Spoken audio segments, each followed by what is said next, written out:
Okay, ఇప్పుడు మన European రాక్లో మొట్టమొదటిగా భారతదేశానికి వచ్చినటువంటి పోర్చుగీస్ వారి గురించి తెలుసుకుంటూ ఉన్నాం. సో 1498లో పోర్చుగీస్ వారు భారతదేశానికి వచ్చారు అని చెప్పి వాస్కో డ గామా అని చెప్పాను. వాస్కో డ గామా వచ్చి వెళ్ళిన తర్వాత 1500లో క్యాబ్రల్ అనేవాడు వచ్చాడు. ఆ క్యాబ్రల్ వర్తక స్థావరం పైన స్థానికులు దాడి చేశారు. దాంట్లో అనేక మంది పోర్చుగీస్ వారు చనిపోతారు. దానికి ప్రతీకారం తీర్చుకోవడానికి 1502లో రెండవసారి వాస్కో డ గామా మన భారతదేశానికి వస్తాడు. ఇక 1502లో వాస్కో డ గామా భారతదేశానికి వచ్చిన తర్వాత కాలికట్లో ఉన్నటువంటి జామోరిన్ని ఓడించి కాలికట్ని ఆక్రమణ చేస్తాడు. నెక్స్ట్ ఇయర్ 1503లో కోచిని ఆక్రమణ చేస్తాడు. ఇక కోచిలోనే స్థిరపడతాడు. ఇక కోచిని హెడ్ క్వార్టర్గా చేసుకొని ఈ వాస్కో డ గామా కొంతవరకు శాసన చేశాడు అని చెప్పేసి అంటాం. తర్వాత కాలంలో ఈ వాస్కో డ గామా మన భారతదేశంలో పోర్చుగీసు గవర్నర్గా కూడా వ్యవహరిస్తాడు.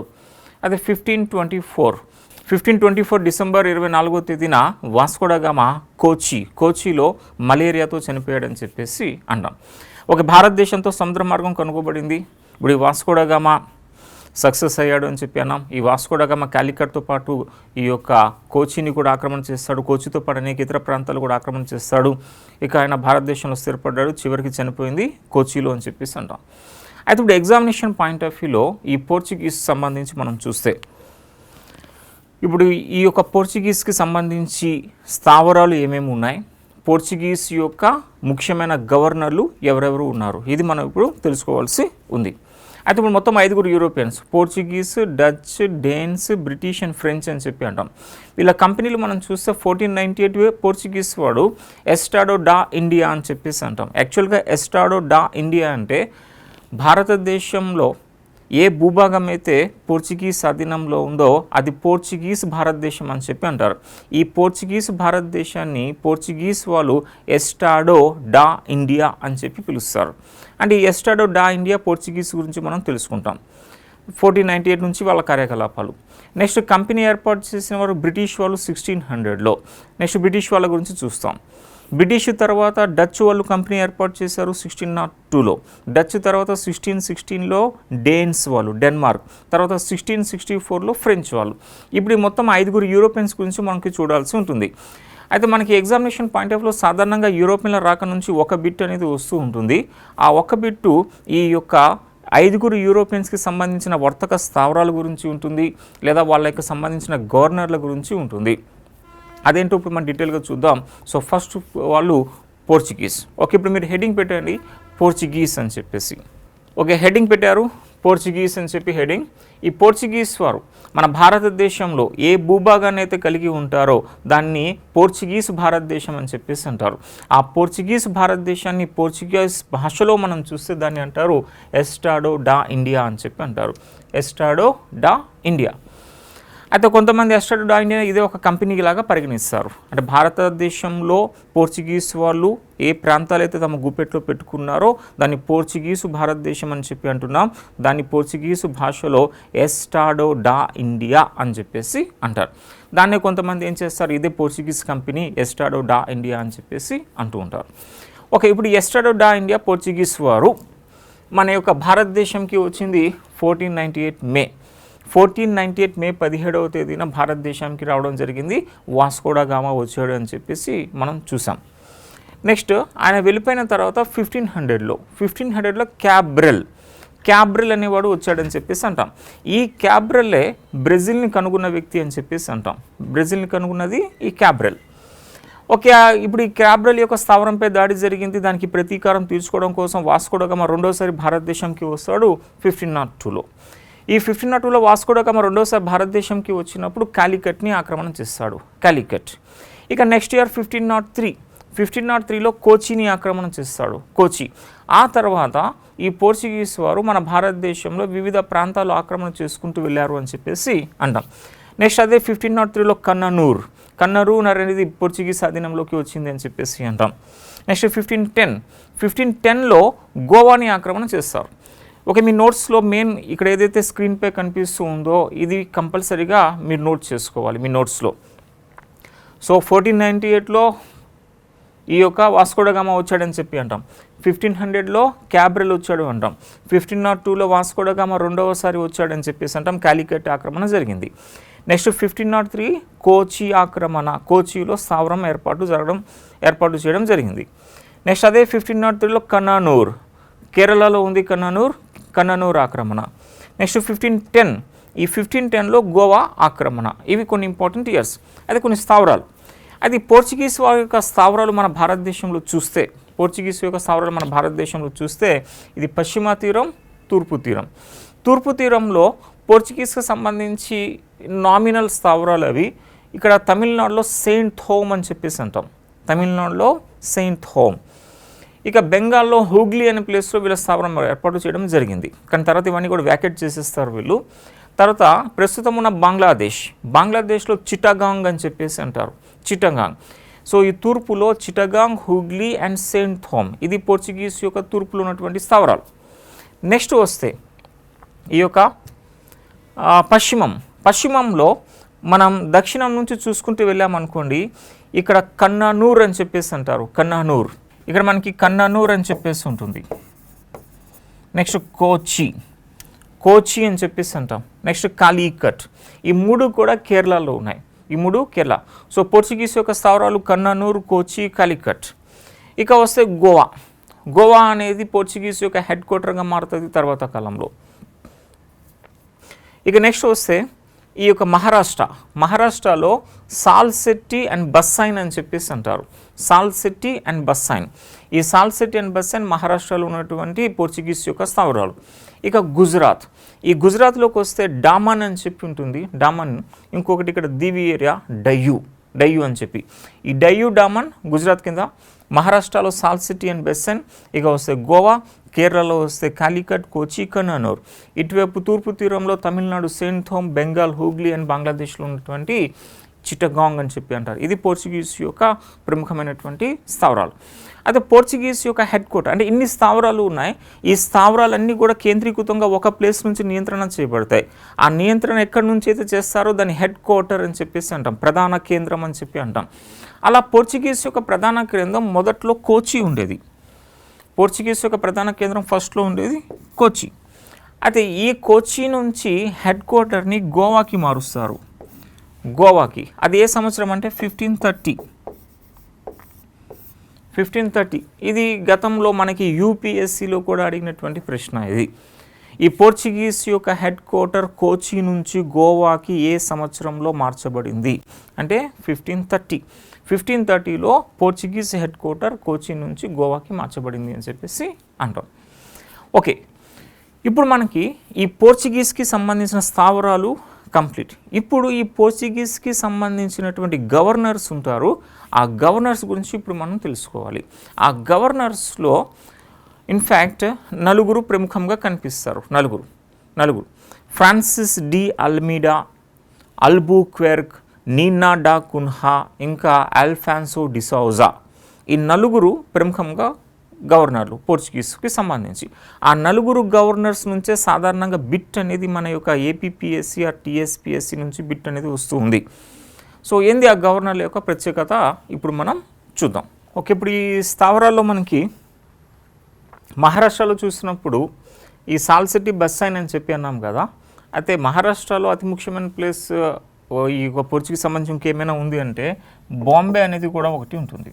బాంబే సెయింట్ డేవిడ్ అని చెప్పేసి అంటాం, బాంబే. ఈ బాంబే కూడా వాళ్ళ ఆధీనంలో ఉన్నది. రైట్, ఇప్పుడు మనం పోర్చుగీస్ గవర్నర్స్ గురించి చూద్దాం. ఆ పోర్చుగీస్ గవర్నర్స్లో మొట్టమొదటి Portuguese governor Francis de Almeida. Okay, side heading పెట్టండి, ఫ్రాన్సిస్ డి అల్మీడా. ఓకే, ఇప్పుడు మన పోర్చుగీస్ గవర్నర్ మొదటివాడు ఈ పోర్చుగీస్ యొక్క గవర్నర్స్లో ఆయన పేరు ఫ్రాన్సిస్ డి అల్మీడా అని చెప్పేసి అంటాం. అయితే ఫ్రాన్సిస్ డి అల్మీడా గురించి మనం చూస్తే అతి ముఖ్యమైనటువంటి పాయింట్, గతంలో కూడా చాలాసార్లు పబ్లిక్ సర్వీస్ కమిషన్ ఎగ్జామ్స్లో అడిగినటువంటి బిట్ అది. ఈయన ఒక విధానాన్ని భారతదేశంలో ప్రవేశపెట్టాడు. ఆ విధానం ఏమిటి అంటే నీలి నీటి విధానం అని చెప్పేసి అంటారు, నీలి నీటి విధానం. సో మొదటి గవర్నర్ ఈ పోర్చుగీస్కి సంబంధించినటువంటి మొదటి వాడు ఫ్రాన్సిస్ డి అల్మీడా. ఐ థింక్ మీరు సైడ్ పెట్టారు. ఇక్కడ మేజర్ పాయింట్ ఇక్కడ మీరు హైలైట్ చేయవలసింది ఏంటంటే ఆయన విధానం నీలి నీటి విధానం అని చెప్పేసి అంటారు, నీలి నీటి విధానం. దీన్ని ఇంగ్లీష్లో బ్లూ వాటర్ పాలసీ అని చెప్పేసి అంటారు. దీన్ని అంటారు ఇంగ్లీష్లో బ్లూ వాటర్ పాలసీ. నీలినీటి విధానం బ్లూ వాటర్ పాలసీని ప్రవేశపెట్టాడు ఫ్రాన్సిస్ డి అల్మీడా. సో ఏంటి నీలినీటి విధానం, ఏంటి బ్లూ వాటర్ పాలసీ అంటే భారతదేశ అంతర్గత వ్యవహారాల్లో జోక్యం చేసుకోకూడదు, రాజకీయపరమైన వ్యవహారాల్లో జోక్యం చేసుకోకూడదు, వర్తక ఆధిపత్యం సాధిస్తే చాలు. వర్తక ఆధిపత్యం అది ఏ సముద్రం పైన? అరేబియా సముద్రం పైన. సో అరేబియా సముద్రం వర్తకం పైన ఆధిపత్యం సాధిస్తే చాలు అని చెప్పి అనుకునే సిద్ధాంతాన్ని బ్లూ వాటర్ పాలసీ అని చెప్పేసి అంటారు, నీలి నీటి విధానం అని చెప్పేసి అంటారు. ఈ నీలి నీటి విధానాన్ని ప్రవేశపెట్టినటువంటి పోర్చుగీస్ గవర్నర్ ఎవరు అన్నది ఫేమస్ బిట్, అది Francis de Almeida blue water policy నీలి నీటి విధానాన్ని ప్రవేశపెడతాడు. అది అతి ముఖ్యమైన పాయింట్. ఇంకా ఇతనికి సంబంధించిన మిస్లేనియస్ అంశం ఈ యొక్క ఫ్రాన్సిస్ డి అల్మీడాకి సంబంధించి చూస్తే, ఇతను కోచిలో ఆల్రెడీ కోటను నిర్మించినటువంటి వాడు మన వాస్కోడా గామా. ఇక ఆ కోచిలోనే వాస్కోడా గామా స్థిరపడ్డాడు అని చెప్పినాడు. అయితే ఆ కోచిలో నిర్మించబడినటువంటి ఆ కోటని, పోర్చుగీస్ కోటని బాగా బలోపేతం చేస్తాడు, బాగా స్ట్రెంథన్ చేస్తాడు, బలోపేతం చేస్తాడు ఈ ఫ్రాన్సిస్ డి అల్మీడా. అయితే కొత్తగా ఫ్రాన్సిస్ డి అల్మీడా ఒక కోటను నిర్మిస్తాడు. ఆ కోట ఏది అంటే కన్నానూర్ కోట అని చెప్పేసి అంటారు. ఈ కేరళలో ఉన్నటువంటి కన్నానూర్ కోట నిర్మించిన వాడు ఫ్రాన్సిస్ డి అల్మీడా అని చెప్పేసి అంటారు. అది ఫ్రాన్సిస్ డి అల్మీడా కాలంలోనే గుజరాత్తో పోటీ జరిగిందని చెప్పేసి అంటాం యుద్ధపరంగా. అది ఎస్పెషల్లీ డయ్యూకి సంబంధించి, అంటే సముద్రం ఆధిపత్యం అనేది ఉండేది కదా. ఆ సముద్ర ఆధిపత్యంలో భాగంగా మన అరేబియా సముద్రంలో గుజరాత్కి దక్షిణంలో ఒక చిన్న ఐలాండ్, ఒక చిన్న దీవి ఉంది, ఆ డయ్యూ ఆ సముద్ర సమీపంలో మన పోర్చుగీస్ వాళ్ళును మన గుజరాత్ పాలకుడు మొహమ్మద్ షా బెగారాకి మధ్య యుద్ధం జరిగింది అని చెప్పేసి అంటారు. అది డయ్యూ యుద్ధంగా మనం పరిగణిస్తూ ఉంటాం. అది మొహమ్మద్ షా బెగారా ఓడించబడతాడు ఈ ఫ్రాన్సిస్ డి అల్మీడా చేతిలో అని చెప్పేసి అంటారు. ఇది ఫ్రాన్సిస్ డి అల్మీడాకి సంబంధించిన ప్రముఖ అంశాలు. అది ఎగ్జామినేషన్ పాయింట్ ఆఫ్ వ్యూ అతి ముఖ్యమైనది ఏంటంటే, ఈయన ప్రవేశపెట్టిన విధానం బ్లూ వాటర్ పాలసీ, నీలి నీటి విధానం ప్రవేశపెట్టింది ఎవడు? Francis de Almeida. దీని ప్రకారంగా అరేబియా సముద్ర వర్తకం పైన ఆధిపత్యం సాధిస్తే చాలు అని చెప్పేసి అనుకుంటారు. కోచి కోటను బలోపేతం చేశాడు, కొత్తగా కోట నిర్మించాడు, కన్నానూర్ కోట. అయితే ఆ సముద్రపు వర్తక ఆధిపత్యంలో భాగంగా డయ్యూ దీవి వద్ద గుజరాత్ పాలకుడు మొహమ్మద్ షా బెగారాతో యుద్ధం జరిగింది. ఆ యుద్ధంలో మొహమ్మద్ షా బెగారాను ఓడిస్తాడు ఫ్రాన్సిస్ డి అల్మీడా.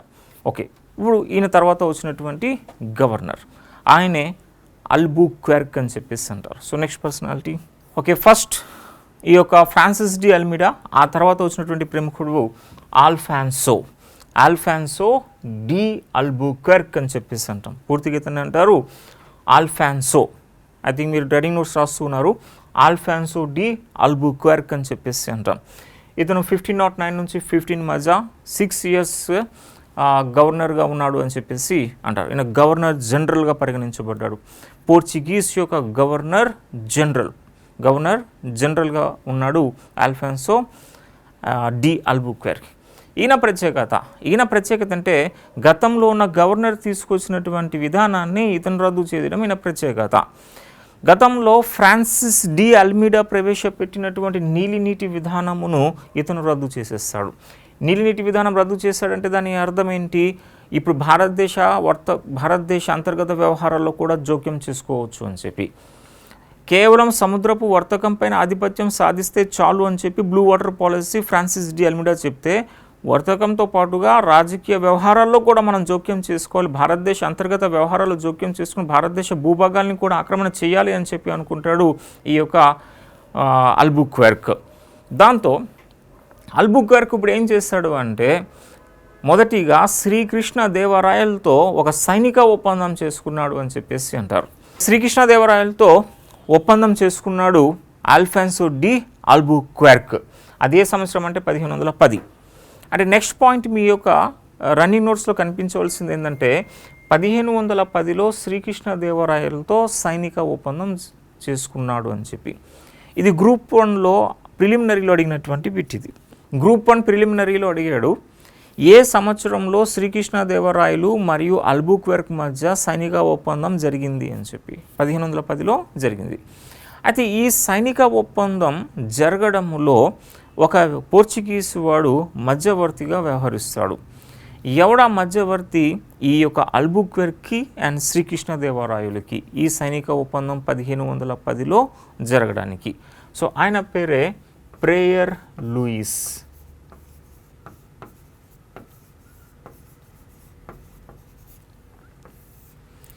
ప్రేయర్ లూయిస్ అని చెప్పేసి అంటాం. ఈ ప్రేయర్ లూయిస్ అనేవాడు అల్బుక్వెర్కి శ్రీకృష్ణదేవరాయలకి మధ్య సైనిక ఒప్పందం జరగడంలో కీ రోల్ ప్లే చేస్తాడు. అది ఏంటి సైనిక ఒప్పందం? 1510 అంటే భారతదేశంలో పోర్చుగీసు వారు ఏదైనా భూభాగాన్ని ఆక్రమణ చేసుకోవడానికి ప్రయత్నం చేస్తే దానికి శ్రీకృష్ణదేవరాయలు సహాయం చేయాలి. భారతదేశంలో ఏదైనా భూభాగాన్ని పోర్చుగీసు వారు ఆక్రమణ చేసుకుంటే దానికి శ్రీకృష్ణదేవరాయలు సహాయం చేయాలి.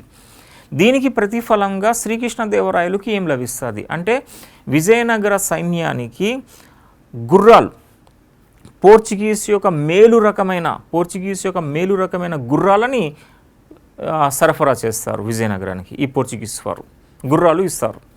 ఇంకా బెనిఫిట్ ఏమిటి అంటే మన విజయనగర సైన్యానికి ఆధునిక సైనిక శిక్షణ కల్పిస్తారు. ఓకే, ఇది ప్రయోజనం. పోర్చుగీసు వారు భారతదేశంలో భూభాగం ఏమైనా ఆక్రమణ చేసుకుంటే దానికి శ్రీకృష్ణదేవరాయలు మద్దతు చేస్తారు. దీనికి ప్రతిఫలంగా శ్రీకృష్ణదేవరాయలకి ఏం లభిస్తుందంటే విజయనగరానికి ఆధునిక సైనిక శిక్షణతో పాటుగా మేలు రకమైన గుర్రాలు అనేవి లభిస్తాయి. అయితే ఈ ఒప్పందం అయిన తర్వాత విజయనగర సామ్రాజ్యానికి పోర్చుగీస్ వారికి మధ్య చాలా మంచి సంబంధాలు ఏర్పడతాయి. ఓకే, ఇప్పుడు సైనిక శిక్షణ కల్పించాలి. పోర్చుగీసు వారు విజయనగరానికి సైనిక శిక్షణ కల్పించాలి. ఈ సైనిక శిక్షణ కల్పించడం కోసం ఈ పోర్చుగల్ నుంచి విజయనగరానికి ఒక ఉన్నత సైనిక అధికారి వస్తాడు. ఆ ఉన్నత సైనిక అధికారి మన విజయనగరానికి ఆధునిక సైనిక శిక్షణ కల్పించాడు. అప్పుడు ఎవడా పోర్చుగీస్ గవర్నర్, ఎవడా పోర్చుగీస్ ఉన్నతాధికారి మన యొక్క విజయనగరానికి వచ్చి విజయనగర సైనికులకి ఆధునిక సైనిక శిక్షణ కల్పించాడు అంటే ఆయన పేరు క్రిస్టో సిరిఫో గ్యారిడో అని చెప్పేసి అంటారు. ఓకే, ఇప్పుడు ఈ యొక్క విజయనగరానికి సైనిక శిక్షణ ఇచ్చిన పోర్చుగీస్ అధికారి పేరు క్రిస్టో సిరిఫో గ్యారిడో. సో క్రిస్టో సిరిఫో గ్యారిడో అనేవాడు ఈ విజయనగరానికి ఆధునిక సైనిక శిక్షణ కల్పించాడు అని చెప్పేసి అంటారు. ఆ తర్వాత అనేక మంది పోర్చుగీస్ యాత్రికులు మన విజయనగర సామ్రాజ్యాన్ని సందర్శించారు. మన శ్రీకృష్ణదేవరాయలతో చాలా మంచి సంబంధాలు పెట్టుకుంటారు. శ్రీకృష్ణదేవరాయల తర్వాత వచ్చిన అచ్యుతరాయలు, ఆ తర్వాత కాలంలో కూడా అనేక మంది పోర్చుగీస్ వాళ్ళు వస్తారు. మన విజయనగర పాలకులతో మంచి సంబంధాలు పెట్టుకుని మన విజయనగరంలో సామాజిక సాంస్కృతిక పరిస్థితుల గురించి వాళ్ళు తమ గ్రంథాల్లో వివరించారు అని చెప్పేసి అంటాం. అలాగా ఈ పోర్చుగల్ నుంచి విజయనగర సామ్రాజ్యానికి వచ్చిన కొందరు ప్రముఖ పోర్చుగీస్ యాత్రికులు మనం చూస్తే ఆ యాత్రికుల యొక్క పేరు బార్బోజా అని చెప్పేసి అంటారు. బార్బోజా, డొమింగో పేస్ అని చెప్పి అంటారు. ఇక న్యూనిజ్ అని చెప్పేసి అంటారు. ఈ బార్బోజా, డొమింగో పేస్ వీళ్ళిద్దరూ కూడా శ్రీకృష్ణదేవరాయ ఆస్థానాన్ని సందర్శించారు. డొమింగో పేస్ అండ్ బార్బోజా వీళ్ళిద్దరూ కూడా శ్రీకృష్ణదేవరాయలకు అత్యంత సన్నిహితంగా ఉన్నారు అని చెప్పేసి అంటారు. ఇక న్యూనిజ్ అనేవాడు అచ్యుతరాయ కాలంలో వచ్చాడు ఈ న్యూనిజ్. ఇలా పోర్చుగీస్ వారికి విజయనగరం వారికి బంధం అనేది చాలా పటిష్టంగా ఏర్పడింది అల్బుక్వెర్క్ కాలంలో అని చెప్పేసి అంటాం. ఇక నెక్స్ట్ వస్తే అల్బుక్వెర్క్ ఈయన ప్రత్యేకత ఇప్పుడు ఈ యొక్క శ్రీకృష్ణదేవరాయలతో ఈ సైనిక ఒప్పందం అయిన వెంటనే ఒక ప్రాంతాన్ని ఆక్రమణ చేస్తాడు. ఇది కూడా ఎగ్జామ్లో అడిగినటువంటి బిట్. అది 1510లో గోవా. నెక్స్ట్ పాయింట్ మీరు నోట్ చేయవలసింది ఏమిటి అంటే 1510లో గోవాని ఆక్రమణ చేయడం. 1510లో గోవాని ఆక్రమణ చేస్తాడు ఈ అల్బుక్వెర్క్. 1510లో గోవాని ఆక్రమణ చేయడంలో సహకరించిన భారతదేశ రాజు ఎవరైనా ఉన్నాడు అంటే ఆయన శ్రీకృష్ణదేవరాయలే. అది 1510లో ఈ అల్బుక్వెర్క్ అనేవాడు ఈ గోవాని బీజాపూర్ నుంచి ఆక్రమణ చేస్తాడు. బీజాపూర్ పాలకుడు యూసఫ్ ఆదిల్ షా బీజాపూర్ పాలకుడైన యూసఫ్ ఆదిల్ షాను ఓడించి ఈ గోవాని ఆక్రమణ చేస్తాడు. అది గోవాని ఎవరి నుంచి ఆక్రమణ చేశాడనేది మీ నోట్స్లో కనిపించాలి. అది బీజాపూర్ పాలకుడు అయినటువంటి యూసఫ్ ఆదిల్ షా అని చెప్పేసి అంటారు. బీజాపూర్ పాలకుడు యూసఫ్ ఆదిల్ షా నుంచి ఈ గోవాని ఆక్రమణ చేస్తాడు అల్బుక్వెర్క్. ఓకే, నెక్స్ట్ అల్బుక్వెర్క్కి సంబంధించి ఇంకొక ప్రధాన ఆక్రమణ ఏంటంటే 1515లో, అంటే ఆయన వెళ్ళిపోతున్న కాలం 1515. ఈ 1515లో మన యొక్క అరేబియా సముద్రం ఉత్తరాన ఆర్మజ్ జలసంధి అని చెప్పి ఉంది. ఆ ఆర్మజ్ జలసంధి దగ్గర ఉన్న ప్రాంతాన్ని ఆర్మజ్ అని చెప్పేసి అంటాం. ఈ ఆర్మజ్ అనే ప్రాంతాన్ని ఆక్రమణ చేస్తాడు. 1515లో ఇతను ఆర్మజ్ని ఆక్రమణ చేశాడు. 1510లో గోవా ఆక్రమణ, 1515లో ఆర్మజ్ ఆక్రమణ. కానీ ఈ ఆర్మజ్ని 1622లో డచ్ వాళ్ళు ఆక్రమణ చేస్తారు పోర్చుగీస్ నుండి. పోర్చుగీస్ వారు ఆర్మజ్ని 1515లో ఆక్రమణ చేస్తే దాన్ని 1622లో డచ్ వారు ఆక్రమణ చేస్తారు పోర్చుగీస్ నుండి అని చెప్పేసి అంటాం. ఓకే, నెక్స్ట్ ఈ యొక్క అల్బుక్వెర్క్ అనేవాడు చాలా కఠినమైన వాడు అని చెప్పేసి అంటాం. అనేక మంది భారతీయుల్ని వేధింపులకి గురి చేశాడు అని చెప్పేసి అంటారు. చాలామందిని వేధింపులకి గురి చేస్తాడు, ఎస్పెషల్లీ ముస్లిమ్స్. ఈ ముస్లిమ్స్ పట్ల అత్యంత కఠినంగా వ్యవహరించాడు అని చెప్పేసి అంటారు. అనేక మందిని ఇతను చంపేస్తాడు. ఈయన చాలా కఠిన వైఖరితో ఉండేవాడు. యాక్చువల్గా తెలుగు ప్రాంతంలో ఈ పోర్చుగీస్ యొక్క ఆకృత్యాలు కారణంగా వీళ్ళని ఎట్లా పిలిచేస్తారు తెలుగులో అంటే బుడత కీచులు అని చెప్పేసి అంటారు. వీళ్ళని పోర్చుగీస్ వాళ్ళని తెలుగువారు ఎట్లా సంబోధించిన చేశారు అంటే బుడత కీచులు అని చెప్పేసి వీళ్ళని పిలిచారు. సో పోర్చుగీస్ వారు తెలుగు ప్రాంతంలో బుడత కీచులుగా పిలువబడ్డారని చెప్పేసి అంటాం. నెక్స్ట్ ఈ అల్బుక్వెర్క్ ఇంకో ప్రత్యేకత ఏంటంటే భారత మహిళల్ని వివాహం చేసుకోమని చెప్పి పోర్చుగీస్ సైనికుల్ని బాగా ప్రోత్సహిస్తాడు ఆయన. సో పోర్చుగీస్ సైనికులతో పాటు అనేక పోర్చుగీస్ ఉద్యోగుల్ని ఇతను ప్రోత్సహించాడు. భారత మహిళల్ని వివాహం ఆడండి, ఇక భారతదేశంలో స్థిరపడడానికి మన మార్గం సుగమమవుతుంది అని చెప్పేసి అంటాడు. సో అలాగే మంది భారత మహిళల్ని వివాహం చేసుకుంటారు ఈ పోర్చుగీస్ వారు అని చెప్పేసి అంటారు. ఓకే, ఇది అల్బుక్వెర్క్ యొక్క ప్రముఖమైన అంశాలు. అంటే భారతదేశంలో పోర్చుగీస్ యొక్క సామ్రాజ్య స్థాపనకు ప్రయత్నం చేసింది ఎవడంటే ఈ అల్బుక్వెర్కే. భారతదేశంలో పోర్చుగీస్ సామ్రాజ్యాన్ని స్థాపన చేయడానికి ప్రయత్నం చేసిన గవర్నర్ ఎవడు అంటే ఈ అల్బుక్వెర్క్. ఎందుకంటే ఇతను గోవాని ఆక్రమణ చేయడం ద్వారా రాజకీయ బలాన్ని ఏర్పాటు చేయడానికి, భారతదేశంలో స్థాపించడానికి ప్రయత్నం చేస్తాడు ఈ అల్బుక్వెర్క్.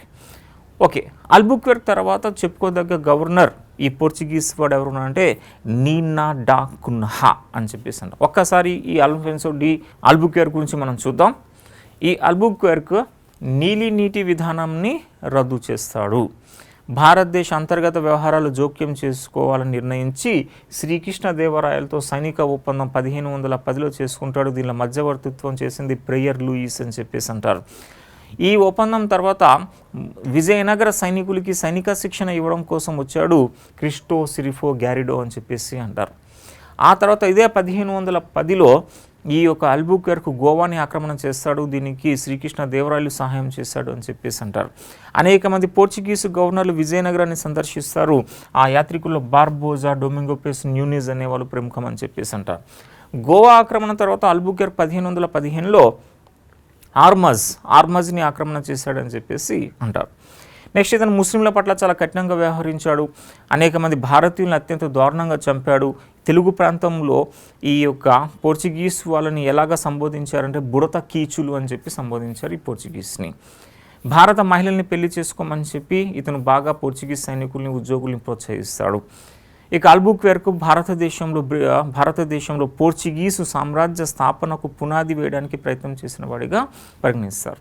ఇప్పుడు ఇతని తర్వాత వస్తాడు నీనా డా కున్హా. ఓకే, పోర్చుగీస్లో మూడవ ప్రముఖుడు. ఫస్ట్ వాడు ఫ్రాన్సిస్ డి అల్మిడా అని చెప్పి అన్నాం. రెండోవాడు అల్ఫాన్సో డి అల్బుక్వెర్క్ అని చెప్పి అన్నాం. ఇక మూడోవాడు నీనా డా కున్హా. ఈ నీనా డా కున్హా 1529 నుంచి 38 మధ్య ఉన్నాడని చెప్పేసి అంటాం. నీనా డా కున్హా ఈయన ప్రత్యేకతలు ఏంటి అంటే అతి ముఖ్యమైనటువంటి పాయింట్, గతంలో మనం చూసాం గోవాని ఆక్రమణ చేసింది అల్బుక్వెర్క్ అని చెప్పేసి అన్నాం. ఇప్పుడు ఆ గోవాకి హెడ్ క్వార్టర్ని 1530లో ఎవరు మార్చారు అంటే నీనా డా కున్హా అని చెప్పేసి అంటారు. 1530 1530లో కోచిలో ఉన్న హెడ్ క్వార్టర్ని గోవాకి మార్చాడు. చాలా ప్రముఖమైన అంశం ఇది పోర్చుగీస్ సంబంధించి. ఈ పోర్చుగీస్ హెడ్ క్వార్టర్ని ప్రధాన కేంద్రాన్ని గోవాకి 1530లో ఎవరు మార్చారు అంటే నీనా డా కున్హా అని చెప్పేసి అంటాం. నెక్స్ట్ 1534 ఈ 1534లో ఈ యొక్క గుజరాత్ నుంచి బస్సైన్ ప్రాంతాన్ని ఆక్రమణ చేస్తాడు. సో బస్సైన్ని గుజరాత్ పాలకుడు నుంచి ఆక్రమణ చేస్తాడు 1534లో ఈ నీనా డా కున్హా. అయితే అప్పుడు గుజరాత్ పాలకుడు బహదూర్ షా అని చెప్పి ఉన్నాడు. ఈ బహదూర్ షాకి నీనా డా కున్హాకి మధ్య విభేదాలు ఏర్పడతాయి డయ్యూ పొందడానికి సంబంధించి. అప్పుడు ఆ డయ్యూ ప్రాంత ఆధీనంకి సంబంధించి గుజరాత్ పాలకుడు బహదూర్ షాకి నీనా డా కున్హాకి మధ్య పోరు జరుగుతుంది. ఆ పోరులో భాగంగా ఈ గుజరాత్ పాలకుడు బహదూర్ షాని అరేబియా సముద్రంలో ముంచి చంపేస్తాడు ఈ నీనా డా కున్హా. ఇది యూపీఎస్సీ ప్రిలిమినరీలో అడిగినటువంటి బిట్. ఏ గుజరాత్ పాలకుడు పోర్చుగీస్ వారి చేత అరేబియా సముద్రంలో ముంచి చంపబడ్డాడు అని చెప్పి అన్నాడు ఆయన బహదూర్ షా. గుజరాత్ పాలకుడు బహదూర్ షా డయ్యూ వివాదం కారణంగా ఈ పోర్చుగీసు గవర్నర్ అయిన నీనా డా కున్హా చేతిలో అరేబియా సముద్రంలో ముంచి చంపబడ్డాడు అని చెప్పేసి అంటాం. నీనా డా కున్హా అంశం. అయితే ఈయన ప్రత్యేకత డయ్యూ అండ్ డామన్, ఈ డయ్యూ డామన్ ప్రాంతాలని ఆక్రమణ చేస్తాడు. డయ్యూ డామన్ ప్రాంతాలను ఆక్రమణ చేసినప్పుడు నీనా డా కున్హా అని చెప్పేసి అంటాం. సో నీనా డా కున్హాలో పెద్దగా చెప్పుకోవాల్సింది ఏమీ లే. ఒకటి main most important capital or head quarter, ఈ పోర్చుగీస్ హెడ్ క్వార్టర్ని కోచి నుండి గోవాకి 1530లో మార్చడం. 1534లో గుజరాత్ నుంచి బస్సైన్ ప్రాంతాన్ని ఆక్రమణ చేయడం. ఇక నెక్స్ట్ వస్తేనే ప్రత్యేకతల్లో డయ్యూ ప్రాంత ఆధీనంకి సంబంధించి వివాదం ఏర్పడడంతో గుజరాత్ పాలకుడు ఈ యొక్క బహదూర్ షాని అరేబియా సముద్రంలో ముంచి చంపేశాడు అని చెప్పేసి అంటాం. ఇక నెక్స్ట్ ఈయన ఫైనల్గా డయ్యూ డామన్ ప్రాంతాల్లో ఆక్రమణ చేసిన వ్యక్తి. డయ్యూ డామన్ ప్రాంతాల్లో ఆక్రమణ చేస్తాడు. ఓకే, పోర్చుగీస్లో నెక్స్ట్ ఇంపార్టెంట్ పర్సనాలిటీ అంటే గవర్నర్ ఎవరంటే ఆయన పేరు Martin Alphonso D'Souza. So Martin Alphonso D'Souza ఈయన 1542 నుంచి 45 ఓన్లీ బ్రీఫ్ పీరియడ్ 3 years మాత్రమే ఈయన గవర్నర్గా పనిచేస్తాడు మార్టిన్ అల్ఫాన్సో డిసోజా. అయితే మార్టిన్ అల్ఫాన్సో డిసోజా కాలంలో అప్పుడు పోర్చుగీస్ రాజు అంటే 3వ జాన్ అని చెప్పేసి ఉంటాడు. 3వ జాన్ మనం గతంలో చూస్తుంటాం. ఈ యొక్క కేప్ ఆఫ్ స్టార్మ్ని కేప్ ఆఫ్ గుడ్ హోప్గా మార్చింది 2వ జాన్ అని చెప్పేసి అన్నాం. కేప్ ఆఫ్ స్టార్మ్ని కేప్ ఆఫ్ గుడ్ హోప్గా పేరు పెట్టింది 2వ జాన్. అలాగా తర్వాత వచ్చింది జాన్ 3, 3వ జాన్ పోర్చుగీస్ రాజు. ఈ పోర్చుగీస్ పాలకుడు 3వ జాన్ కాలంలో ఈ అల్ఫాన్సో డిసోజా భారతదేశానికి గవర్నర్గా పంపబడతాడు. అయితే ఆయనతో పాటు ఒక క్రిస్టియన్ ఫాదర్ వస్తాడు. ఆయన పేరు సెయింట్ జేవియర్. ప్రపంచంలో ఫేమస్ సెయింట్స్లో ఒకరు ఈ యొక్క సెయింట్ జేవియర్. మన స్పెయిన్కి చెందినటువంటి ఒక ఫేమస్ క్రిస్టియన్ గురువు ఆయన. ఒక క్రిస్టియన్ గురువు అయినటువంటి సెయింట్ జేవియర్ మన భారతదేశానికి 1542 మే మంత్లో వచ్చాడు. ఈయన కొన్ని నెలలు మన భారతదేశం గోవా, తమిళనాడు ఈ ప్రాంతాల్లో ఉన్నాడు. ఆ తర్వాత శ్రీలంక మీదుగా ఇండోనేషియా ప్రాంతంకి వెళ్ళాడు, అలాగా చైనాకి వెళ్ళాడు. చైనాలో ఆయన చనిపోయాడు అని చెప్పేసి అంటాం. ఓకే, ఈ సెయింట్ జేవియర్ మన భారతదేశానికి వచ్చాడు ఏ గవర్నర్తో అని చెప్పి అంటే మార్టిన్ అల్ఫాన్సో డిసోజాతో వచ్చాడు. 1542 మే మంత్లో వచ్చాడు అని చెప్పి అన్నాం. అయితే జేవియర్ సమాధి మనం చూస్తే ఇప్పుడు గోవాలో బామ్ జీసస్ బాసిలికా అని చెప్పి చర్చ్, బామ్ జీసస్ బాసిలికాలో ఇతని యొక్క అస్థిక అంటే ఈయన యొక్క మమ్మీ, ఈయన యొక్క బాడీ ఉంది అని చెప్పేసి అంటారు.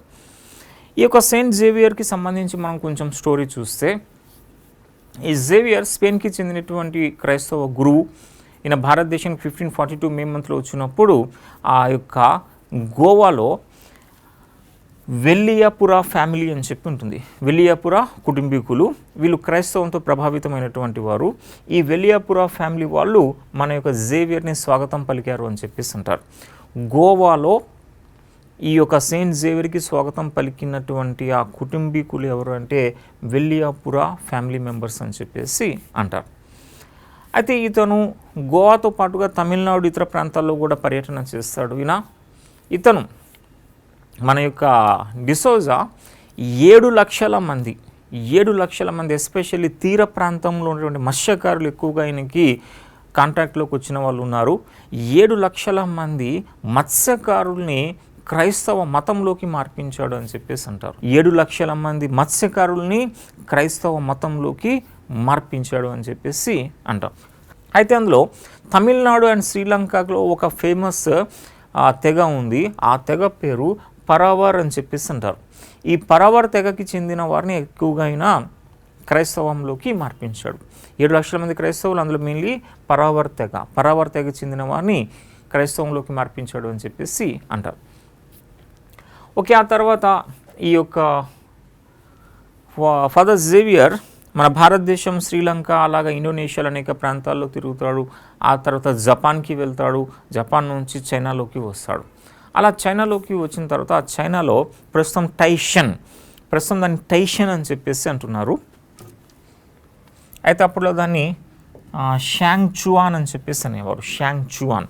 ప్రస్తుతం చైనాలో దీన్ని టైషన్ అని చెప్పేసి అంటారు. టైషన్. ఈ టైషన్ లేదా షాంగ్ చువాన్లో 1552 డిసెంబర్, అంటే మన భారతదేశానికి 1542లో వచ్చాడు కదా, ఆ నెక్స్ట్ 10 years మన ఆగ్నేయ ఆసియా, సౌత్ ఈస్ట్ ఏషియాలో అనేక దేశాలు తిరిగాడు. చివరికి చైనాకి వచ్చాడు. చైనాలో 1552 డిసెంబర్లో ఈ షాంగ్ చువాన్, ప్రస్తుతం ఉన్న టైషాన్లో ఈయన చనిపోయాడు అని చెప్పేసి అంటారు. అయితే ఈయన చనిపోయిన తర్వాత ఆ షాంగ్ చువాన్లో ఇతన్ని సమాధి చేస్తారు. ఓకే, సమాధి అయిన తర్వాత మన సాంప్రదాయం ప్రకారంగా ఆయన అస్థికల్ని ఏం చేయాలి అంటే, ఆయన స్పెయిన్ దేశస్థుడు కాబట్టి స్పెయిన్కి తరలించాలి. ఆయన అస్థికల్ని స్పెయిన్కి తరలించడం కోసం ఏం చేశారు, సమాధిని తవ్వుతారు. షాంగ్ చువాన్లో సమాధిని తవ్వినప్పుడు ఆ డెడ్ బాడీ ఆయన పాతిపెట్టినప్పుడు ఎలాగైతే పాతిపెట్టారో సేమ్ అదే విధంగా ఉంటుంది. ఆ మాంసం అనేది మట్టిలో కరిగిపోలే, దుమ్ములు కరిగిపోలే, యాజ్ ఇట్ ఈస్గా డెడ్ బాడీ అనేది యాజ్ ఇట్ ఈస్గా ఉంటుంది. దాంతో మన ఈ క్రైస్తవులు ప్రభావితం అవుతారు. అరే, డెడ్ బాడీ అసలు మట్టిలో కలిసిపోలేదు, ఏం జరిగింది అని చెప్పి వాళ్ళు ఏమనుకుంటారంటే సముద్ర తీరంలో వాళ్ళు అప్పుడు సమాధి చేశారు. బహుశా సముద్రం యొక్క ఈ ఉప్పు ఎసెట్రా ఉంది కదా, దానివల్ల అది డెడ్ బాడీ కుళ్ళిపోలేదు అని చెప్పి అనుకున్నారు. అప్పుడు కొంచెం దూరంలో తీసుకుని వెళ్ళి ఆ కొండ ప్రాంతంలో తవ్వి ఈ బాడీ కరిగిపోయేటట్టు చేయడం కోసం దానికి చున్నం వేస్తారు. సమాధి లోపల చున్నం అది వేసి అందులో ఆ సమాధి చేస్తారు. అంటే చున్నం ఉంటే డెడ్ బాడీ త్వరగా తినేస్తుంది ఆ చున్నం అనేది అని చెప్పి అలా చున్నం వేస్తారు. డెడ్ బాడీ పాతారు. కానీ కొన్ని నెలల తర్వాత మళ్ళీ దాన్ని ఓపెన్ చేసి చూస్తే మళ్ళీ డెడ్ బాడీ యాజ్ ఇట్ ఈస్గా ఉంది అని చెప్పేసి అంటారు. సో దాంతో దీంట్లో ఏదో పెద్ద కరిష్మా ఉంది, మహిమ ఉంది అని చెప్పేసి మన క్రైస్తవులు ఏం చేస్తారు, ఇప్పుడు ఈ డెడ్ బాడీని స్పెయిన్కి తరలించాలి అని చెప్పి ఇన్ఫ్యాక్ట్ ఆ షాంగ్ చువాన్ నుంచి అతని యొక్క బాడీని తరలించడం స్టార్ట్ చేశారు. అది అలాగా చైనా నుంచి అలాగా మలేషియా, మలక్కా ప్రాంతంకి అలాగ అనేక ప్రాంతాలు దాటుకుంటూ వస్తుంది. అలా మలక్కాకు వచ్చినప్పుడు మన గోవాకి చెందినటువంటి ఇంకొక క్రైస్తవుడు పెరేరా అని చెప్పేసి అంటారు. ఆయన పేరు పెరేరా. ఈ పెరేరా అనేవాడు ఏం చేస్తాడంటే అనేక మందిని క్రైస్తవులుగా మార్చాడు. గోవాతో అత్యంత సన్నిహిత సంబంధం ఉంది ఈయనకి. సో ఈయన సమాధి గోవాలోనే ఉండాలని పట్టుబట్టి ఈ యొక్క మన జేవియర్ యొక్క బాడీని మన గోవాకి తీసుకొచ్చింది ఎవరంటే పెరేరా అని చెప్పేసి అంటాం. 1553 ఏప్రిల్లో ఈ పెరేరా అనేవాడు ఇతని యొక్క సమాధిని మన యొక్క గోవాకి తరలిస్తాడు. అయితే ఇప్పుడు గోవాలో ఈయన యొక్క డెడ్ బాడీని ఏం చేస్తారంటే బామ్ జీసస్ బెసిలికా. ఓకే, గోవాలో బామ్ జీసస్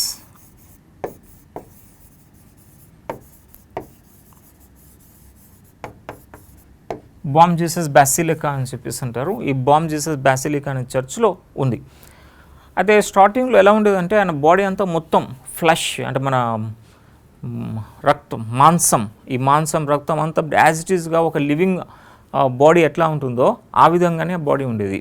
అయితే ఆ తర్వాత కొంతమంది ఏం చేశారంటే కొన్ని పరిశోధనలు అనే పేరుతో ఆ బాడీని కోయడం స్టార్ట్ చేశారట. ఆ కోయడం వల్ల ఆ బాడీలో ఉన్న రక్తం పోయింది అని చెప్పేసి అంటారు. ఆ తర్వాత కొంతమంది ఏం చేశారు అంటే ఆ యొక్క నేల్స్ కట్ చేయడం, ఆ వేళ్ళు విరగొట్టడం, అది దొంగతనంగా తీసుకువెళ్ళడం అనేది చేస్తారు. సో దాంతో ఏం చేశారు, బాంబ్ జేసస్ బాసిలికాలో దీన్ని ఒక కాఫిన్లో అద్దపు శవపేటికలో దీన్ని పూర్తి చేశారు. ఎవరు దాన్ని తాకకుండా చేశారు. అయితే ప్రస్తుతం ఇది గోవాలో బాంబ్ జేసస్ బాసిలికాలో ఒక అద్దాల శవపేటికలో ఉంది అని చెప్పి అంటాం. ఇప్పుడు కూడా మనం వెళ్ళి వీక్షించవచ్చు ఆయన యొక్క మమ్మీ, అంటే ఆయన యొక్క శవాన్ని అని చెప్పేసి అంటారు. ఓకే, సో ఆల్ఫాన్సో డిసోజాతో పాటు భారతదేశంకి వచ్చినటువంటి ఒక ఫేమస్ క్రైస్తవ గురువు జేవియర్ అని చెప్పేసి అంటాం. ఓకే, ఆల్ఫాన్సో డిసోజా తర్వాత అనేక మంది గవర్నర్లు వచ్చారు, కానీ వాళ్ళకి అంత ఇంపార్టెన్స్ అనేది లేదు. అయితే ఈ పోర్చుగీస్ వారు మన భారతదేశంలో పతనం అవుతారు. భారతదేశంలో పతనం, అలా పతనం ఎట్లా అయ్యారు ఈ పోర్చుగీస్ వారు? ఓకే, ఇప్పుడు మనం చూస్తాం పోర్చుగీస్ యొక్క పతనం. సో మనం పోర్చుగీస్లో ఫస్ట్ చూసాం స్థావరాల తర్వాత గవర్నర్లు చూసాం. అయితే ఆ గవర్నర్స్లో ఫస్ట్ వాడు ఫ్రాన్సిస్ డి అల్మిడా అని చెప్పి, తర్వాత ఆల్బుక్వెర్క్ అని చెప్పి, తర్వాత నీనా డా కున్హా అని చెప్పి, ఆ తర్వాత డిసౌజా అని చెప్పేసి అన్నాం. వారి కాలంలో 1-2 ఇంపార్టెంట్ పాయింట్స్ ఉన్నాయి, అవేంటో మనం తెలుసుకున్నాం.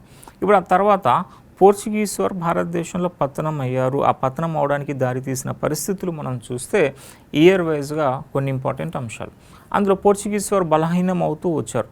1498లో వచ్చి 100 ఇయర్స్ అంటే ఒక శతాబ్ద కాలం పాటు భారతదేశ వర్తకాన్ని శాసించినటువంటి ఈ పోర్చుగీస్ వారు ఇక తర్వాత భారతదేశంలో పతనం అవడం స్టార్ట్ అయ్యారు. అది మనం ఇయర్ వైజ్గా చూస్తే ఫస్ట్ 1612లో స్వాహిలీ ఆర్ ఓన్లీ స్వాలి అని చెప్పి అంటాం. స్వాహిలీ ఆర్ స్వాలి అనే యుద్ధం జరిగింది. ఇది మన సూరత్ దగ్గర ఉంది. ఇది సూరత్. ఈ సూరత్ సమీపంలో స్వాహిలీ ఆర్ స్వాలి అనే యుద్ధం జరుగుతుంది. ఆ యుద్ధంలో బ్రిటిష్ కెప్టెన్ బెస్ట్ అని చెప్పి ఉంటాడు. ఈ బ్రిటిష్ కెప్టెన్ బెస్ట్ అనేవాడు ఈ పోర్చుగీస్ వాళ్ళని ఓడిస్తాడు. ఎప్పుడైతే స్వాహిలీ యుద్ధంలో పోర్చుగీస్ వాళ్ళు ఓడిపోతారో ఈ మొఘల్ ఆస్థానంలో అప్పటి వరకు పోర్చుగీస్ వారికి ఒక మంచి పలుకుబడి ఉండేది. మొఘల్ చక్రవర్తి అక్బర్ చనిపోయిన తర్వాత జహాంగీర్ అనేవాడు వచ్చాడు. ఆ జహాంగీర్ ఆస్థానంలో పోర్చుగీస్ వారికి ఒక మంచి స్థానం ఉండేది.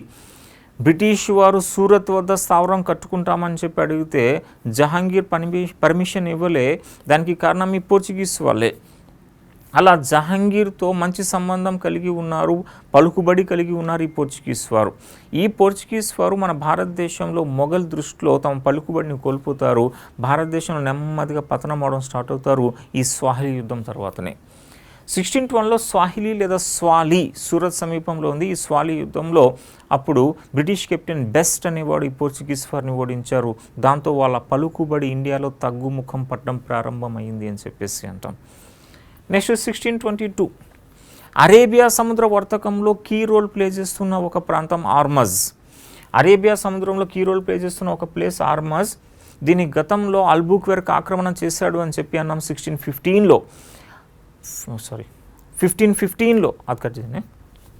దీని గతంలో 1515లో ఆల్బుక్వెర్క్ ఆక్రమణ చేశాడని చెప్పేసి అన్నాం. అయితే పోర్చుగీస్ ఆధీనంలో ఉన్నటువంటి ఈ ఆర్మజ్ని 1622లో డచ్ వాళ్ళు ఆక్రమణ చేస్తారు. దాంతో వర్తక పరంగా కూడా కొంతవరకు బలహీనమవుతారు ఈ పోర్చుగీస్ వారు. 1622 ఆర్మజ్ని డచ్ వారికి కోల్పోవడం వల్ల.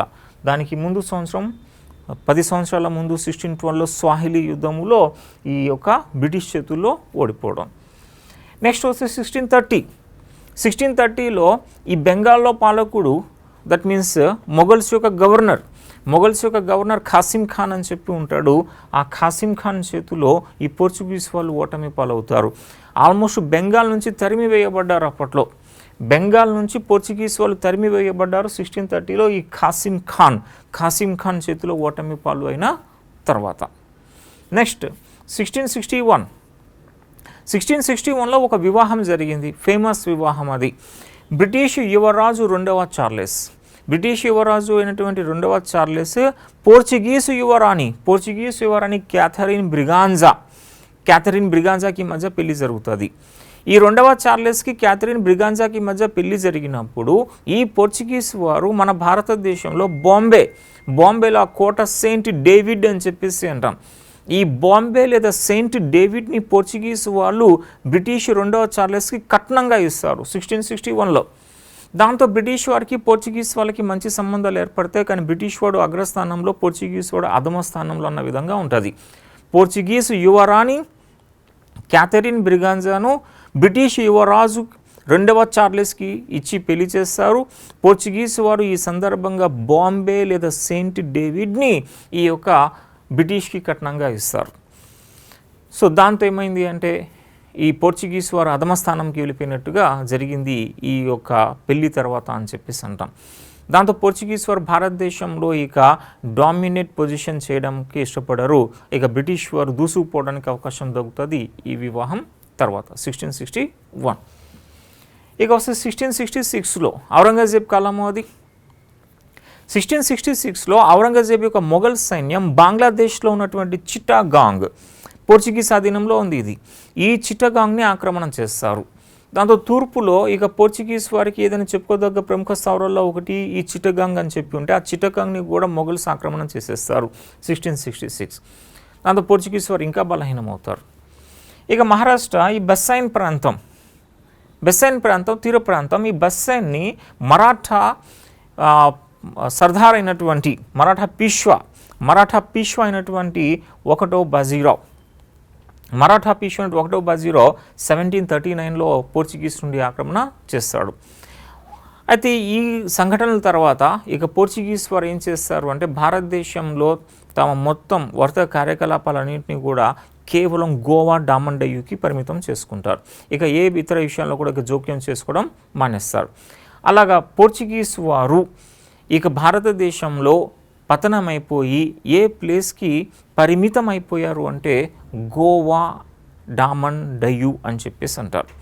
అయితే ఈ గోవా, డామన్ డయ్యూ పోర్చుగీస్ ఆధీనంలో ఎప్పటి వరకు ఉన్నాయి అంటే 1961 వరకు ఉన్నాయి.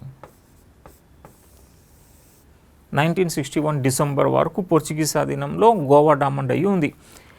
సో పోర్చుగీస్ వారి ప్రత్యేకత భారతదేశానికి మొట్టమొదటిగా వచ్చింది పోర్చుగీస్ వారు. ఇక భారతదేశాన్ని విడిచిపెట్టి పోయిన చివరి యూరోపియన్ ఎవడు అంటే ఈ పోర్చుగీస్ వాడే. 1961 1498లో వచ్చాడు ఈ Portuguese, 1498. So first time and చివరిగా భారతదేశాన్ని విడిచిపెట్టి వెళ్ళింది కూడా ఈ పోర్చుగీసే 1961. అంటే మన భారతదేశానికి 1947లో స్వాతంత్రం వచ్చిన తర్వాత కూడా కొందరు యూరోపియన్లు భారత్లో ఉన్నారు, ఫ్రెంచ్ వాళ్ళు ఉన్నారు, పోర్చుగీస్ వాళ్ళు ఉన్నారు. ఫ్రెంచ్ వారు 1954-56లో భారతదేశాన్ని విడిచిపెట్టి పూర్తిగా వెళ్ళిపోతే ఈ పోర్చుగీస్ వారు మాత్రం 1961 డిసెంబర్ వరకు కూడా భారతదేశంలో ఉన్నారు అని చెప్పి అన్నాం. 1961 డిసెంబర్లో ఆపరేషన్ విజయ్ అని చెప్పి జరుగుతుంది. 1961 డిసెంబర్. ఈ 1961 డిసెంబర్లో ఆపరేషన్ విజయ్ అని చెప్పి జరిగింది. ఈ ఆపరేషన్ విజయ్కి నాయకుడు మేజర్ జనరల్ క్యాండెత్ నేతృత్వంలో ఆపరేషన్ విజయ్ జరిగింది. ఆపరేషన్ విజయ్ తర్వాత ఈ గోవా, డామన్ డయ్యూ పూర్తిగా భారతదేశ అధీనంలోకి వచ్చాయని చెప్పేసి అంటారు. అయితే ఆ సమయంలో 1961 డిసెంబర్లో భారతదేశంలో ఉన్నటువంటి ఆ పోర్చుగీస్ గవర్నర్ ఎవడున్నారు? ఓకే, ఆ సమయంలో పోర్చుగీస్ గవర్నర్ గోవాలో ఎవడు ఉన్నాడు? 1961 డిసెంబర్. సో 1961లో పోర్చుగీస్ గవర్నర్ గోవాలో ఉన్నది మాన్యుయల్ అంటోనియో వసాలో ఈ Silva. So 1961 December operation Vijay జరిగింది. ఆపరేషన్ విజయ్కి నాయకుడు మేజర్ జనరల్ క్యాండెత్ అని చెప్పి అంటాం. ఆ సమయంలో పోర్చుగీస్ గవర్నర్గా వసాలో ఈ సిల్వా అనేవాడు ఉన్నాడు. ఓకే, ఈ విధంగా పోర్చుగీస్ పతనమయ్యారు, భారతదేశాన్ని చివరిగా విడిచిపెట్టారు 1961 అని చెప్పేసి అంటాం. ఇది పోర్చుగీస్కి సంబంధించిన ప్రముఖ అంశాలు. అయితే ఇప్పుడు చివరిగా పోర్చుగీస్ యొక్క కొన్ని ప్రత్యేకతలు ఏమున్నాయి? ఒక చివరిగా పోర్చుగీస్కి సంబంధించి ప్రత్యేకతలు మనం చూస్తే ఈ పోర్చుగీస్ వారు అప్పటి మొఘల్ చక్రవర్తి జలాలుద్దీన్ మొహమ్మద్ అక్బర్, ఈ అక్బర్ మొఘల్ చక్రవర్తి అక్బర్ ద గ్రేట్ అని చెప్పి అంటాం, యాక్చువల్ జలాలుద్దీన్ మొహమ్మద్. ఈ జలాలుద్దీన్ మొహమ్మద్ అక్బర్ కాలంలో టొబాకో అనేది ప్రవేశపెడతారు. వీళ్ళ ప్రత్యేకతలో ప్రముఖమైనది పొగాకుని భారతదేశంలో ప్రవేశపెట్టింది ఎవరంటే పోర్చుగీస్ వారు. అది అక్బర్ కాలంలో ప్రవేశపెడతారు. అక్బర్ కాలంలో పొగాకు వచ్చింది. అక్బర్ తర్వాత పాలకుడు జహాంగీర్, ఆయన కుమారుడు జహాంగీర్. అయితే జహాంగీర్ కాలంలో ఢిల్లీలో ఈ పొగాకు అనేది నిషేధించబడింది. ఇది యూపీఎస్సీలో అడిగిన బిట్. గతంలో పబ్లిక్ సర్వీస్ కమిషన్ అడిగిన బిట్, స్టేట్ పబ్లిక్ సర్వీస్ కమిషన్లో భారతదేశంలో పొగాకును ఏ యూరోపియన్ ప్రవేశపెట్టాడు అని చెప్పి అన్నాడు. పోర్చుగీస్ వాడు ప్రవేశపెట్టాడు. నెక్స్ట్ యూపీఎస్సీలో ఏం బిట్ అడిగాడంటే ఢిల్లీలో పొగాకును ఎవరు నిషేధించారు అని చెప్పి అన్నాడు మొఘల్ చక్రవర్తి, ఆయన జహాంగీర్. అక్బర్ కాలంలో ప్రవేశపెట్టబడింది, జహాంగీర్ కాలంలో పొగాకు నిషేధించబడింది. నెక్స్ట్ వీళ్ళ ప్రత్యేకత, పొగాకుతో పాటు భారతదేశానికి పోర్చుగీస్ వాళ్ళు పరిచయం చేసినటువంటి ఇంపార్టెంట్ పంటలు ఏమిటంటే ఈ మిరపను ప్రవేశపెట్టింది భారత్లో ఈ పోర్చుగీస్ వాళ్ళే. మొక్కజొన్నను ప్రవేశపెట్టింది పోర్చుగీస్ వాళ్ళే. ఈ మిరప, మొక్కజొన్న, పొగాకు ఇవి ప్రముఖ పంటలు వీళ్ళు ప్రవేశపెట్టింది. నెక్స్ట్ 1556లో ఇది కూడా అడిగిన బిట్టే. మొట్టమొదటి ప్రింటింగ్ ప్రెస్ ఎక్కడ ఏర్పాటు చేశారు అని చెప్పిన గోవాలో ఏర్పాటు చేశారు. సో గోవాలో 1556లో ఈ పోర్చుగీస్ వాళ్ళు ప్రింటింగ్ ప్రెస్ ఏర్పాటు చేస్తారు. అయితే ఈ ప్రింటింగ్ ప్రెస్ యొక్క లక్ష్యం ఏంటంటే బైబిల్ని ప్రింట్ చేయడానికి 1556లో గోవాలో ప్రింటింగ్ ప్రెస్ని ఏర్పాటు చేస్తారు ఈ పోర్చుగీస్ వారు. నెక్స్ట్ సముద్ర వర్తకం. ఈ సముద్ర వర్తకంలో లైసెన్సింగ్ సిస్టమ్ అంటే ఒక వస్తువుని ఒక ప్లేస్ నుంచి ఇంకొక ప్లేస్కి తీసుకోవాలంటే అధికారుల యొక్క అనుమతి తప్పనిసరిగా కావాలి. ఈ లైసెన్సింగ్ సిస్టమ్ అని చెప్పేసి అంటాం. వర్తకం చేసుకోవడానికి పోర్చుగీస్ ప్రభుత్వం యొక్క అనుమతి కావాలి, లైసెన్సింగ్ సిస్టమ్. ఈ సముద్ర వర్తకంలో లైసెన్సింగ్ సిస్టాన్ని ప్రవేశపెట్టిన మొట్టమొదటి యూరోపియన్ ఎవడంటే ఈ పోర్చుగీస్ వాడు. సో సముద్ర వర్తకంలో లైసెన్సింగ్ విధానంను ప్రవేశపెట్టాడు ఈ పోర్చుగీస్. నెక్స్ట్ వీళ్ళ ప్రత్యేకత, ఈ భారతదేశంలో వర్తకం చేస్తారు. అట్లా ఎస్టాడో డా ఇండియా అంటే పోర్చుగీస్ ఆధీనంలో ఉండే భారతదేశం. పోర్చుగీస్ ఆధీనంలో ఉండే భారతదేశం పోర్చుగల్ భారతదేశం అంటాం, ఎస్టాడో డా ఇండియా అంటాం. అక్కడ భారత వర్తకులు ఉంటారు. ఇప్పుడు ఈ భారత వర్తకులు వర్తకం చేసుకోవడం కోసం పోర్చుగీస్ వాళ్ళు ప్రత్యేక పత్రాలు ఇచ్చారు. అప్పుడు ఆ ప్రత్యేక పత్రాలను ఏమన్నారు అంటే కార్టెజెస్ అని చెప్పి అన్నారు. పోర్చుగీస్ వారు భారతదేశ వర్తకులకు జారీ చేసే పత్రాలను ఏమని పిలిచారు అంటే కార్టెజెస్ అని చెప్పి అంటారు. కార్టెజెస్ అంటే పోర్చుగీస్ వారు భారత వర్తకులకి ఇచ్చే పత్రాలు, కార్టెజెస్ అని చెప్పేసి అంటాం. ఇక నెక్స్ట్ వీళ్ళ ఎగుమతులు అంటే సుగంధ ద్రవ్యాలు ఉంటాయి ఎక్కువగా. ఆ సుగంధ ద్రవ్యాల్లో మిరియాలు ఫేమస్. మిరియాలు అనేవి ఎక్కువగా ఎగుమతి చేసుకునేవారు ఈ పోర్చుగీస్ వారు అని చెప్పేసి అంటాం. ఇంకా వీళ్ళ ప్రత్యేకత అంటే విజయనగర సైనికులకి ఆధునిక సైనిక శిక్షణ ఇచ్చారు. ఈ ఆధునిక సైనిక శిక్షణ ఇవ్వడం కోసం క్రిస్టో సిరిఫో గ్యారిడో అనేవాడు మన విజయనగర సామ్రాజ్యాన్ని సందర్శించాడు అని చెప్పేసి అంటాం. At the same time Portuguese వారు విజయనగరానికి సైనిక శిక్షణ ఇవ్వడంతో పాటుగా మేలు రకమైన గుర్రాలు కూడా ఇచ్చారని చెప్పి అంటాం. దాంతోపాటుగా గుజరాత్తో కూడా మంచి సంబంధాలు ఉన్నాయి స్టార్టింగ్లో. కానీ తర్వాత డయ్యూ వివాదం ఏర్పడిన తర్వాత వాళ్ళతో విభేదాలు బాగా ఎక్కువగా వచ్చేస్తాయి. అయితే ఈ గుజరాత్ వాళ్ళకి ఫిరంగీ దళం, కెనాన్స్ అని చెప్పి అంటాం, ఫిరంగులు. ఈ గుజరాత్ రాజ్యానికి ఫిరంగీ దళాన్ని సమకూర్చింది కూడా ఎవరంటే ఈ పోర్చుగీస్ వాళ్ళు అని చెప్పేసి అంటాం. విజయనగరానికి ఆధునిక సైనిక శిక్షణ మేలు రకమైన గుర్రాలు ఇచ్చారు. గుజరాత్కి ఫిరంగీ దళాన్ని కూడా వీళ్ళు సమకూర్చారు. ఇది పోర్చుగీస్కి సంబంధించి. ఒక 5 యూరోపియన్లు. ఈ 5 యూరోపియన్స్లో ఫస్ట్గా మనం పోర్చుగీస్ వారి గురించి చూసాం. ఆ పోర్చుగీస్ యొక్క స్థావరాలు, వాళ్ళ యొక్క ప్రముఖ 4 గవర్నర్లు అని చెప్పి అన్నాం. తర్వాత పోర్చుగీసు పతనం గురించి చూసాం. ఇప్పుడు పోర్చుగీస్ యొక్క ప్రత్యేకతలు ఏంటో తెలుసుకున్నాం. దీంతో పోర్చుగీస్ కంప్లీట్. ఇప్పుడు నెక్స్ట్ మనం చూడబోయేది బ్రిటిష్.